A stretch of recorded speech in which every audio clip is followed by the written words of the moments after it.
croeso I Eglwys Clynarwen. Fi enw ydy Adrian Thomas, cyffordd o weithredol, therapiau a gwyddo iechyd. Good afternoon everybody and welcome to the beautiful St Asaph Cathedral. Also known, my name is Adrian Thomas and I am the Chair of the Organ and Tissue Donation Committee and the Executive Director of Therapies and Health Science at Betsy Metropolitan University Health Board. It's really lovely to see so many people here today. Last year, as you know, we had a service from another beautiful church, St Margaret's in Bodle Witham, but it was a video service and today is being videoed as well, which is really useful so that others can join us. And that was nice, that people could see that, even though they were not allowed to travel to this service and celebration. So thank you so much for joining us for our service of remembrance and thanksgiving. And this is to honour and celebrate all organ and tissue donors, recipients and their families from North Wales. At this time we also recognise the huge impact, positive impact, in the act of giving and receiving. We're delighted to be here to celebrate this with you and know that people have come from near and far, and through the video we know that others will be able to do the same and to join and to see the service today online. We're sorry for those who cannot be with us at this time, but hope they are all safe and well.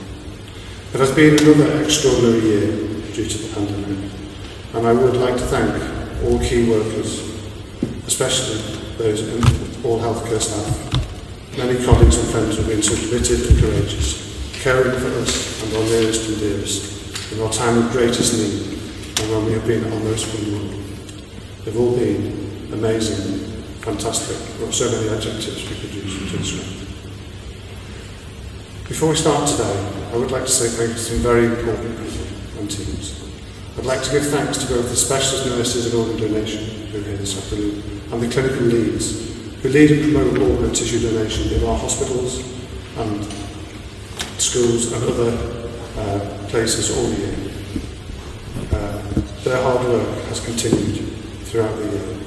You will note that our teams in intensive care units and emergency departments have been on the front line of the pandemic, and that these are also the areas where donors are cared for. Despite this, they too have continued to work with care and compassion, and all who have attended from external organisations again have had nothing but praise for our staff and their high standards have continued. I'd also like to say goodbye to one of our specialist nurses in organ donation, Helen Bullock, who has left us for pastures new, and thank you and wish her all the best in their new role. It's lovely to be here together to celebrate, and hopefully we'll be able to do this again next year and to give thanks to those who donate the gift of life. I'm now going to hand over to the Reverend Wynne for the opening prayer. Diolch yn fawr iawn. Thank you very much. And so we come to our act of worship this afternoon. Those of you who are here and those of you who will be joining us via modern technology. So welcome to all of you, near and far.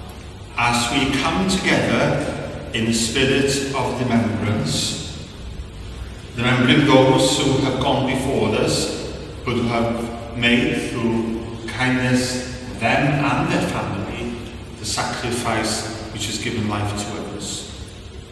We come here today in the spirit of celebration to celebrate their lives and what they accomplished in their lives, and also to celebrate the lives of those who have received an organ.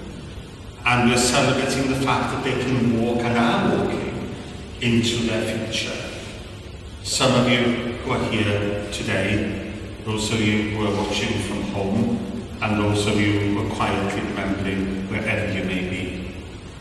And we're also here to dedicate ourselves anew as a family of those who have been through similar experiences as you have been through, or who are with you on that journey, like the staff and myself as a hospital chaplain.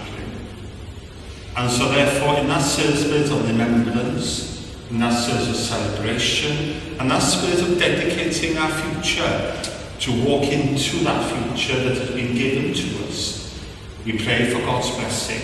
Gweddiwn, wrth ni gofio, wrth ni ddathlu, ac wrth ni edrych ymlaen tuag at y dyfodol. Gawn ni droi at yr arglwydd mewn gweddi. Let us pray.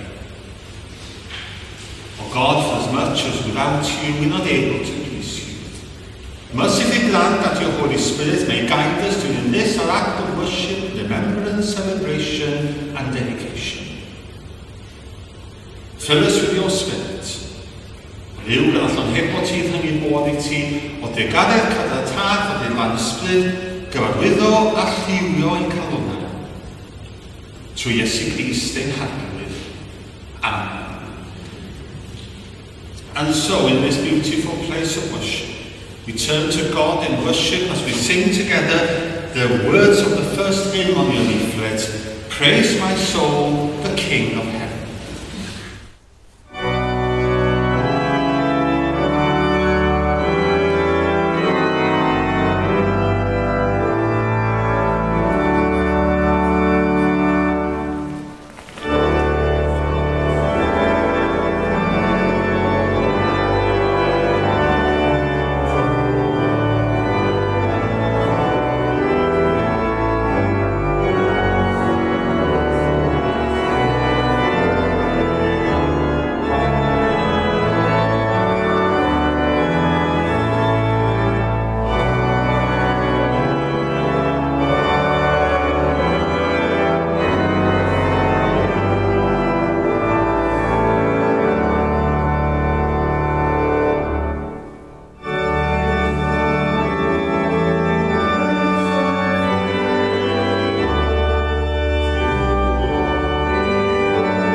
Firstly, I'd like to say I'm honoured to be part of a service so special, where all organ and tissue donors, recipients and their families are thanked, remembered and honoured.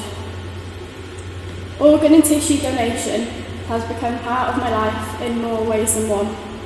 Firstly, I'm passionate about promoting public awareness of organ donation, and I've been lucky enough to work with the amazing specialist organ and transplant nurses during my training as a student nurse.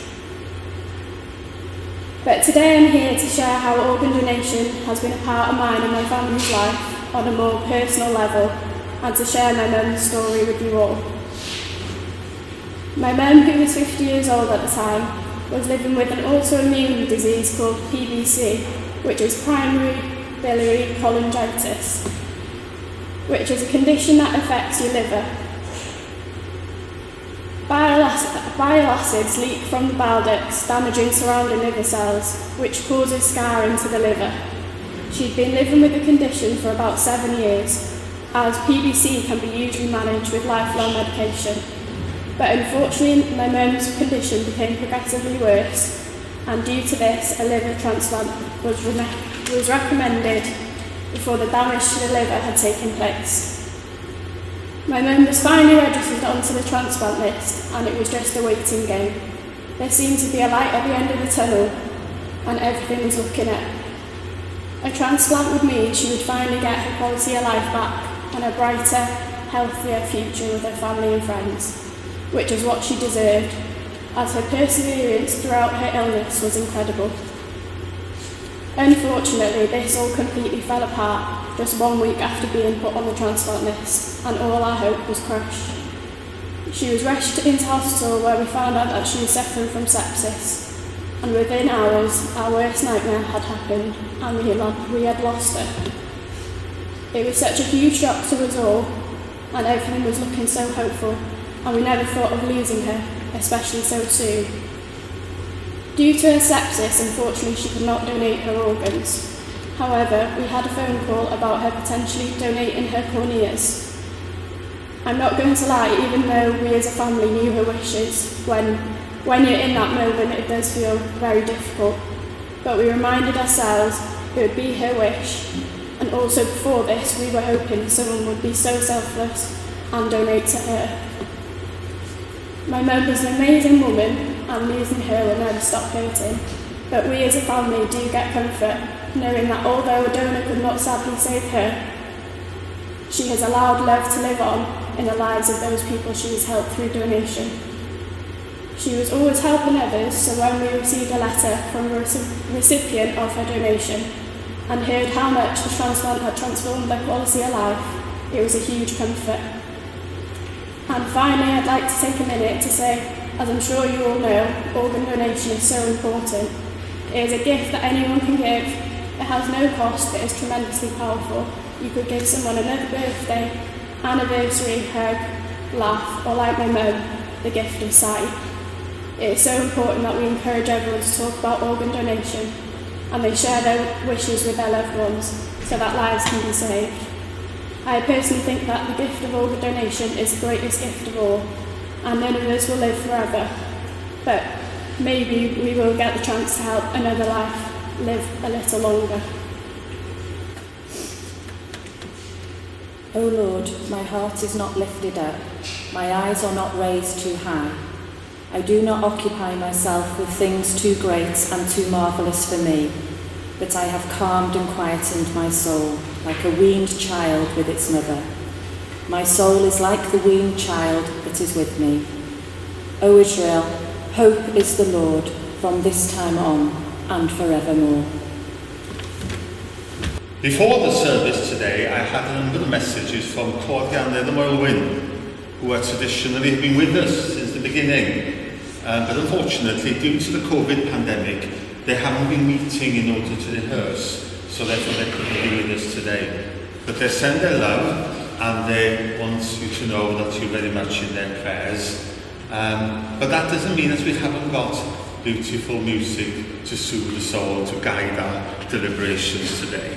Because we've got Sian Burnett, who is a member of staff actually for the Bedsicle of the Health Board, working in Ysbyty Glenclwyd. I've heard her rehearse, and I think, to be honest, you've got a beautiful voice, and I know you will add very much to the service and the ambience of the service, the spirituality of it this afternoon. So she's going to sing her first piece, Sian.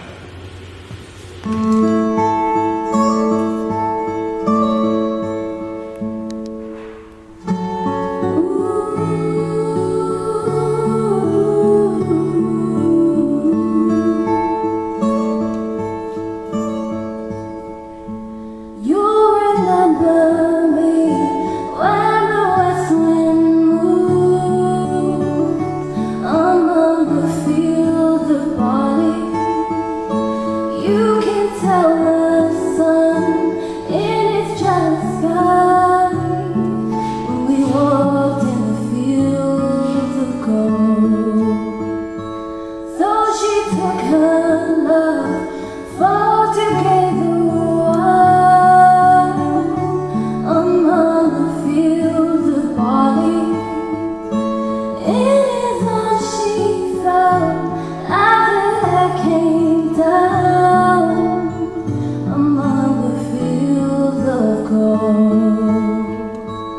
Will you stay with me?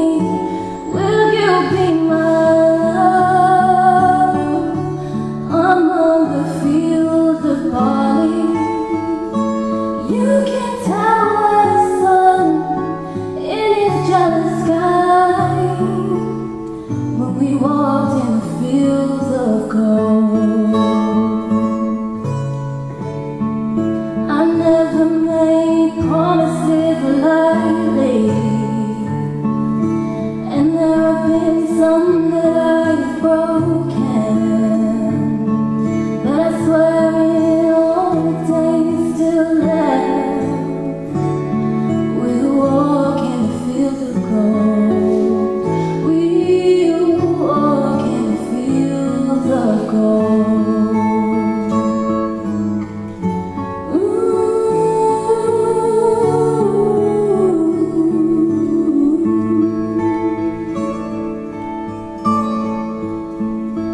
Many years have passed since those summer days among the fields of barley.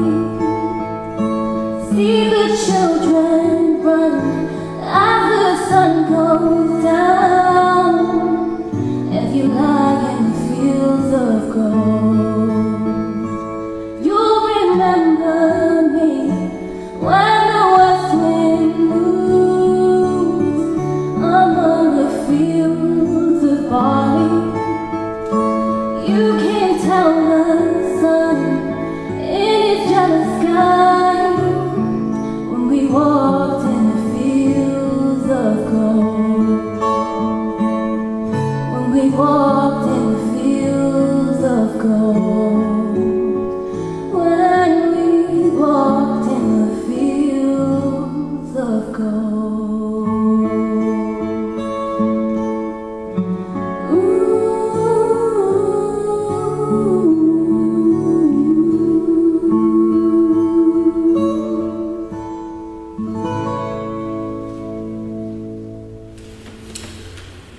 Reading from the Old Testament, Joshua chapter 3, verses 1 to 7.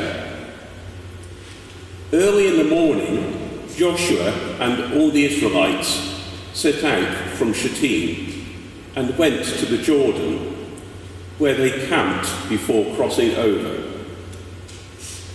After 3 days, the officers went throughout the camp, giving orders to the people. When you see the ark of the covenant of the Lord your God and the Levitical priest carrying it, you are to move out from your positions and follow it. Then you will know which way to go, since you have never been this way before. But keep a distance of about 2,000 cubits between you and the ark. Do not go near it. Joshua told the people, consecrate yourselves, for tomorrow the Lord will do amazing things among you. Joshua said to the priests, take up the ark of the covenant and pass on ahead of the people. So they took it up and went ahead of them. And the Lord said to Joshua, today I will begin to exalt you in the eyes of all Israel, so they may know that I am with you, as I was with Moses. May I speak in the name of the living God, Father, Son, and Holy Spirit. As I've said before, well, welcome to all of you. And I'm going to take this opportunity to say, to give you a address today. Thank you for the privilege of being able to do that to your service today. And saying how pleased I am to be back with you. I wasn't able to be with you last year when we did the video version. But it's good that we are together once again.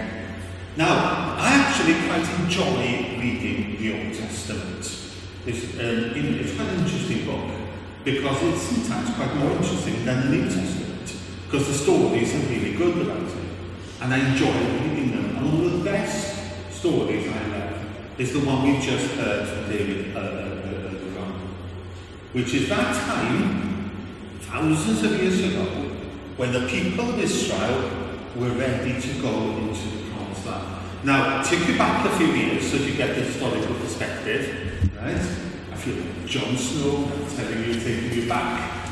But the people of Israel had been in Israel, and then they'd gone into slavery, and that's the story of Joseph, and you know, the technical Greek quotes and everything else. And if you've been to see that particular show, they were taken to slavery in Egypt. And then the whole of Israel were there. And then you've got the whole story then of the Exodus. And those of you who might have actually seen Charlton Heston and the baby Moses and everything else, then that's the story of that, where they were actually persuaded the Pharaoh to let them go, and then you've got the Red Sea, and you've got the whole problems and everything that happened with the locusts and everything. And in the end, they were able to leave the slavery in Egypt. And then they spent 40 years in the wilderness, and that's the part where they were given the 10 Commandments and the manna from heaven and so on, where, you know, and given the laws and everything to make them into a nation. They would actually spend that 40 years in the wilderness. And then this story comes right at the end of that, where Moses, and I think this is a bit that's unfair, I think he should have complained to me, because he wasn't actually allowed to go into the Promised Land. He died before he got to go into the Promised Land. So he led them all on, and then he died before they went in. And Joshua took over. And then we come to that reading. Now, one thing is quite important for us to remember, that in that story, and I think people forget this, or they haven't realised it, that the ones who were escaping Egypt were not the ones who had actually ever been to Israel or to the Promised Land themselves. They'd never been there. Because the ones who were in slavery were the second, third, whatever generation. And the ones who come down with Joseph, they're gone. So they weren't the ones, they really wanted to go to a Promised Land, but they didn't really know much about it. Because they weren't the ones who'd been there originally. Now it gets more complicated. Because they then left Egypt, and then they came to their 40 years in the wilderness, and then we come to that part of the story we just heard. And it had, you know, the mountains with smoke and fire, the burning bush, and then you had the 10 Commandments and so on, and everything which came together there. But then by the end of that time in the wilderness, people tend to forget that the ones who actually were ready to cross over the Jordan were not the ones who actually escaped Egypt. Because this is 40 years, and people's life expectancy at that point would have probably only been about 30, 35 years. Which means they were the children who were born in the wilderness. So they were in a position where they had no experience of Egypt, they had no experience of Promised Land, they were the desert people. And so therefore, they were a bit lost, to be honest. It's not like they were saying, I'm home, because they didn't feel like it was home for them, because they'd never been there. And neither, by that point, was it a good idea to go back to Egypt, because they didn't remember that either, because they were born during the time that they were in the wilderness. And they were frightened. They stayed together like a clan, like a tribe. They'd actually gone through that period of that 40 years in the wilderness and seen progress showing which way they could have actually gone, which would take them 40 years. They didn't know that people. And they were frightened because they didn't know what was in front of them. They didn't know how much they had to fight for that new nation, which is supposed to be their home anyway. They didn't know what would happen to them. And on top of that, they didn't have the person who led them all the way, which was Moses, because he'd actually died just before they went in. So they were absolutely petrified.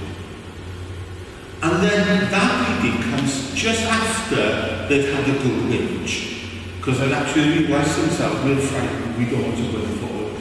They wanted to stay where they were. Because, you know, for the last 2 years I've been stuck at home. And the reason for that is because I've been on chemo, radiotherapy, or whatever, and I was in the land out of the house because of COVID. And then all of a sudden, I was given the okay, and all clear, and finished everything, and then they said, I can go out now. I was frightened. I didn't know what to do I wasn't sure what to do anymore. Right? And walking in through the gates of the doors of the splitting window, it felt like the alien place to me after all that. And do I know how they felt towards it? And there's a lovely saying in that reading, which was read earlier, which says, for you have not been this way before. For you have not been through this before. They were frightened, they were apprehensive, they didn't know the way, they were lost, because they hadn't been that way before, which is what that reading was saying. And then, God comes up with a master plan, right? It's a fantastic one. Because what God says, and that comes, God actually telling him, and this comes just before that particular reading.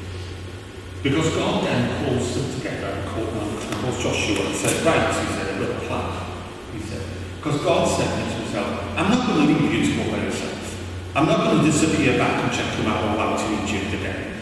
I'll be with you all along and with you in the future. So what he said was, take the Ark of the Covenant, which is why in that reading the men had to carry the Ark.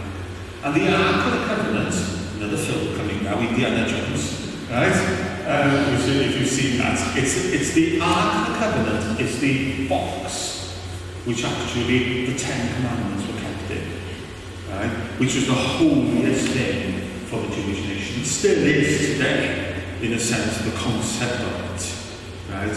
Of the Ark of the Covenant. Hence why that film, you know, certain dusty people want to get their hands on it because it's going to be very, very powerful and influential. Whoever owns that has the world. And so therefore what God says is, tell the men to carry it, and then to carry it over the Jordan, and then tell him to follow. Because he did a fantastic job. Because what he did was to make sure that they knew that he was with them. He accepted the fact they were frightened, he accepted the fact they were apprehensive, he accepted the fact they wanted to stay where they were, but he knew they had to move forward. So he said, I'll be with you. And that's a concept which is found throughout the Old Testament, with the prophets, and with the kings, and so on. And then in the New Testament, of course, we're just coming up to Christmas in a few weeks' time.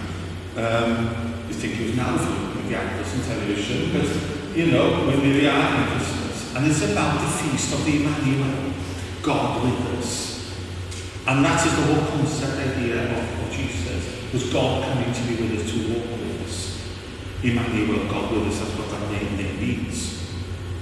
And that's the whole of his life. His ministry was spent walking with people, not saying to people, I'll hold the surgery, I don't mean this against I'll hold the surgery every 2 o'clock on the Thursday afternoon in the temple in Jerusalem, go to see me. No, he was actually in the highways and byways by fishermen, by those who were the renegades, you know, the shepherds and so on, and people ill repute, and everybody else, and the tax collectors and everything. He was everywhere. And then when he died, he actually came back. And then he said, I will be with you always, even to the end of the age. Right? And that's the concept we have within the Old Testament, the New Testament, and God got it just right when he came to crossing the Jordan to go into that promised land. And then thinking to myself, what's that got to do with our service here today? Well, in many ways, it's a huge amount. Because at the end of the day, the first is that those people in that story were together. They'd been together before, the ones who died, when they were enslaved in Egypt. They'd actually gone through that wilderness period, and they'd stayed together. And that is so important concept, that people stay together. That people feel far more vulnerable when they're left on their own.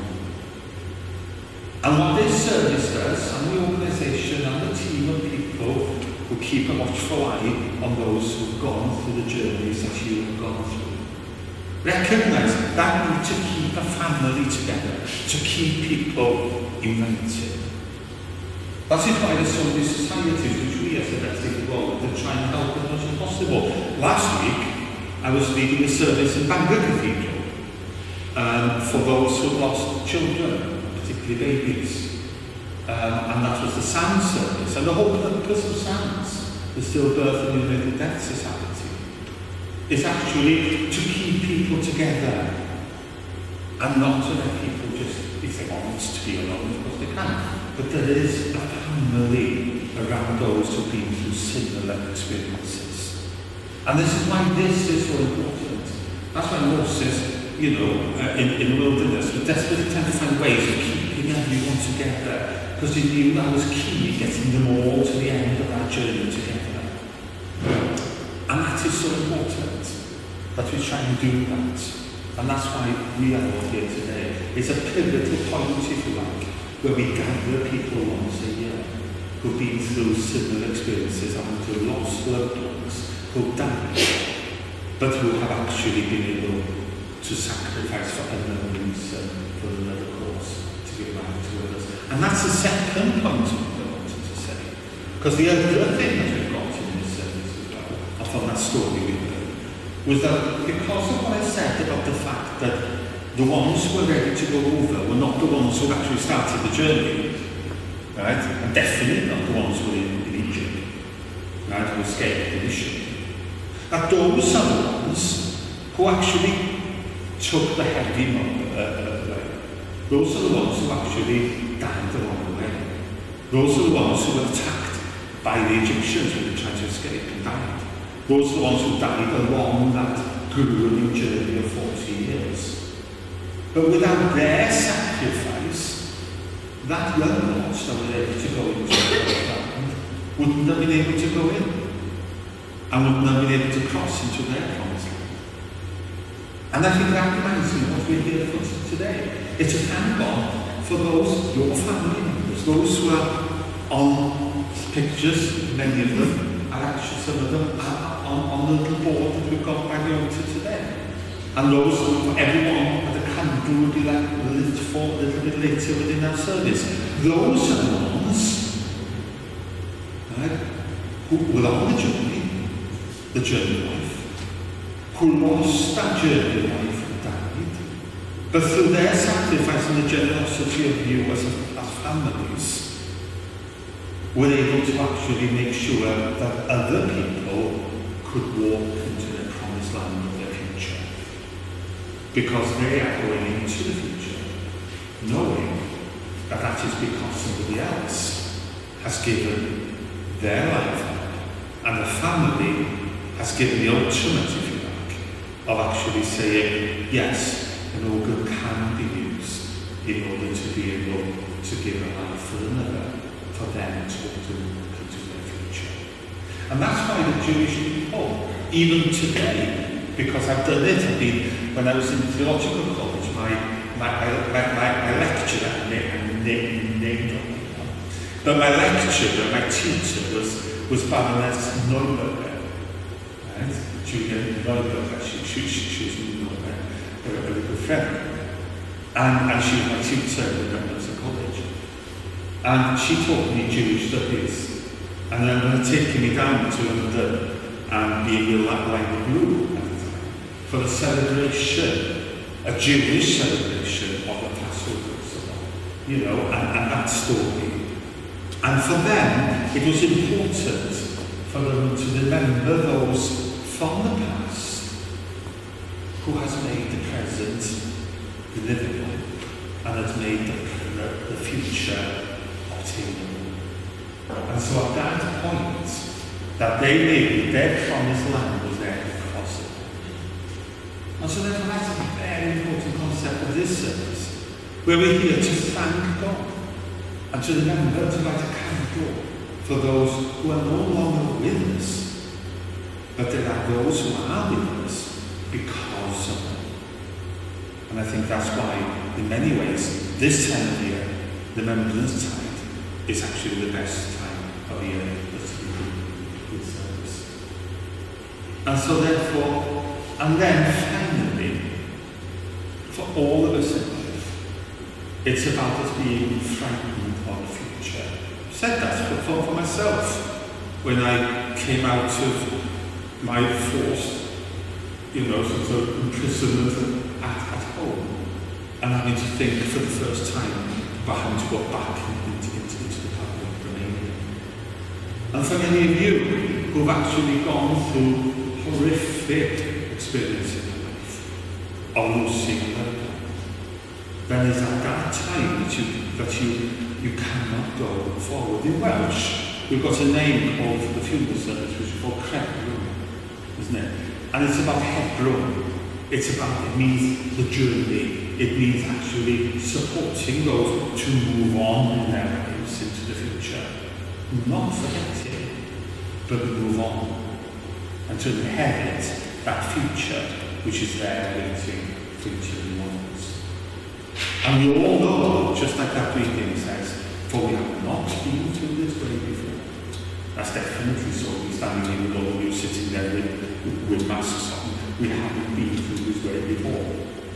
But in general terms, we have life. And those of you who've been through a loss and a grief as you have been through, then I'm sure every new day is a day that you have not been through before.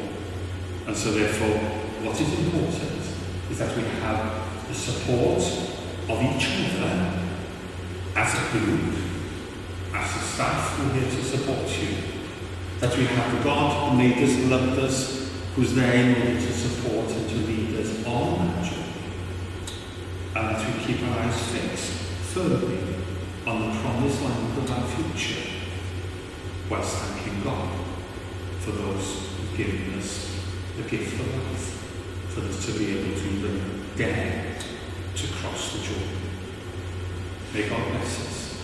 May He keep us today, tomorrow, and forever. Amen.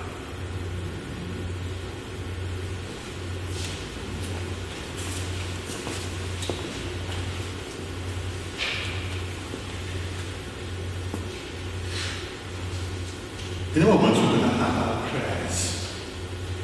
And this year, it gives me great pleasure to introduce Christopher Hughes, who is the head of the Anglican Druid Order. Chris works for the Recipients Order Health Board as well. I don't know who is this. I think works for the Recipients Order, but you've probably seen him on television leading on this concept of Druidism and the faith, which is so important, and which is part of the faith of our fathers. And so therefore, and has given me many blessings to have been attending your services as well. So Chris, welcome for your first service with us today as you lead us in a special prayer. Ancestors who stand before us, beside us, and sing, we hear your songs and we remember your lives.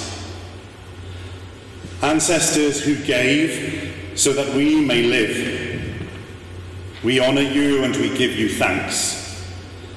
When you were born, the earth became your body, the stone became your bones, the sea became your blood, the sun became your eyes, and the moon became your mind.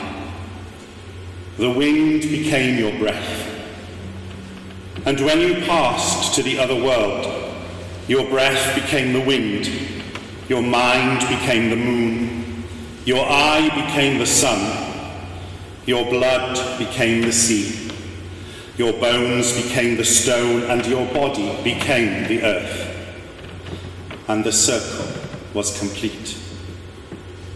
Ancestors, deep peace to you, deep peace of the running wave to you, deep peace of the flowing air to you, deep peace of the quiet earth to you, deep peace of the shining stars to you. And to those that remain and in comfort, grant, O Spirit, thy protection, and in protection, strength, and in strength, understanding, and in understanding, knowledge, and in knowledge, the knowledge of righteousness, and in the knowledge of righteousness, the love of it, and in the love of it, the love of all existences, and in the love of all existences, the love of the Great Spirit and all goodness. Drwy'r nos gyda'r lliaws, ni awn yn ddyfrif ddwys, gan feddwl cyn i angau o'r ddiwedd ein crwydriadau, am graig i roi ein pwys. Mae'r weddi'n trochi hadain yn nyfroedd galar prif, a'r emyn fel pererin yn cerdded trwy y ddrycyn a chwilio am y dydd. Hynafiaid sy'n sefyll wrth ein hymyl ac yn canu, rydym ni yn eich clywed ac yn cofio eich bywydau. Hynafiaid a'r hoddwyd mwyn i ni cael byw, rydym yn eich anrhyddeddu, ac yn diolch i chi, achos pam gawsoch chi eich geni, daeth y ddaear yn gorff i chi, daeth y garreg yn asgwrn i chi, daeth y môr yn waed i chi, a fe ddaeth yr haul yn lygaid i chi, daeth y lleiad yn feddwl i chi. Ac wrth i chi groesi i'r arall fyd, daeth eich anadol yn wynt, daeth eich meddwl yn leiad ac eich llygaid yn haul, daeth eich gwaed yn fôr, daeth eich esgyrn yn garreg, ac eich corff yn ddeiar i gwblhau y cylch. Heddwch dofn i chi, heddwch dofn y don i chi, heddwch dofn yr awyr i chi, heddwch dofn y ddeiar dawel i chi, a heddwch dofn y ser disglair i chi. Dyro o ysbryd dy nawdd ac yn nawdd nerth, ac yn nerth gwybod, ac yn gwybod deall, ac yn deall gwybod y cyfiawn, ac yn wybod y cyfiawn ei garu, ac yn ei garu, caru ysbryd a holl ddaioni. Mae'r hyn sy'n cael ei gofio yn fyw. What is remembered lives. God of health and healing, we give thanks for the medical science that allows us to remove organs from one person and implant them into another, renewing life for the critically ill. Bless all those who dedicate their lives to this sacred task. Grant strength and fortitude to the scientists and researchers, surgeons, nurses and clinicians, administrators and other professionals whose efforts give life. May the work of their hands never falter. Shine your light on those who, still living, give so freely of themselves. Grant them health, prosperity and long life.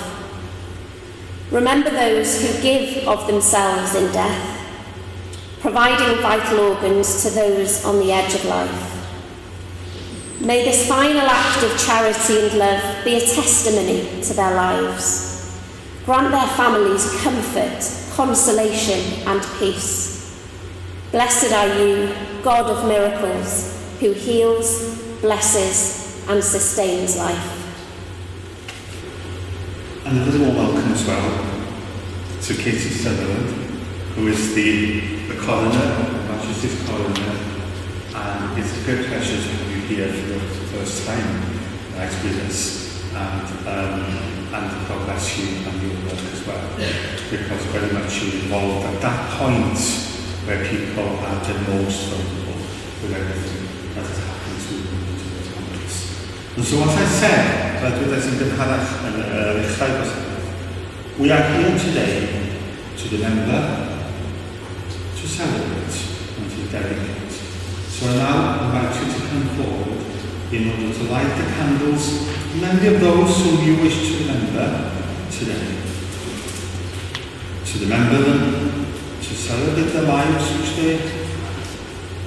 The lives, celebrate the lives of those who've gone forward because of their sacrifice in many ways, and also to dedicate our new to being together on the journey.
When we are weary and in need of strength, when we are lost and sick at heart,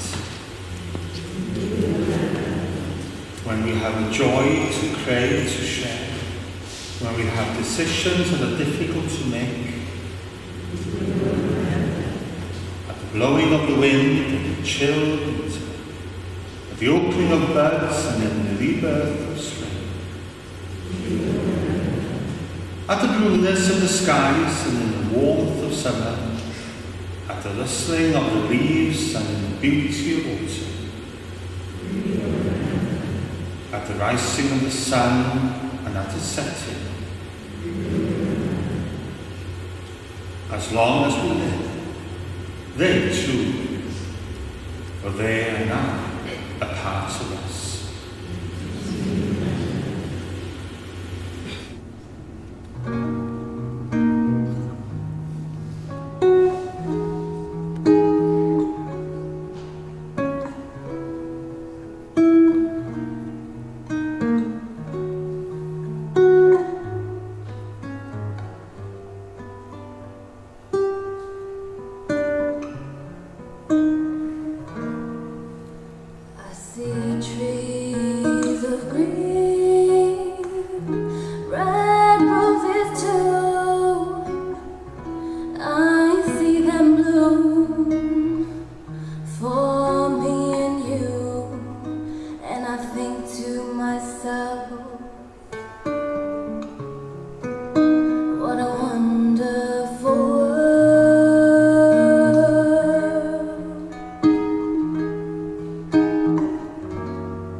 With you, let us pray. Tanedd sy'n llaw o ddim, a gadael calonnau a chynddyddiau yn wybodaeth a chariad Duw a'i fab y goredwydus i Grist. Let us go out into the world, glad that we have met, free to weep for the ones we have lost, free to hold each other in our human frailty, empowered to love life to the full and to affirm the hope of human existence. The Father's love enfold you, the gift of Christ uphold you, the Holy Spirit guide you, one God to walk beside you. A bendydd Duw mor lluog, y tad y mab a'r ysbryd glân, a fynydd prif, ac a digo gyda chwi yn wastad. Thank you to all those who have taken part in the service today. I think it's lovely to be back together again. diolch galon i bawb sydd yn rhan yn y gwasanaeth heddiw yma. A hefyd y rhai sydd wedi trefnu'r gwasanaeth, those who plan the service as well. Before we go out with the sounding hymn Come On Land, can I actually invite you to come and join us afterwards for refreshments? We've got a mountain of sandwiches and food there, so please do come and join us, because they're well worth the waiting we have waited for, even to have gone through my sermon to get to.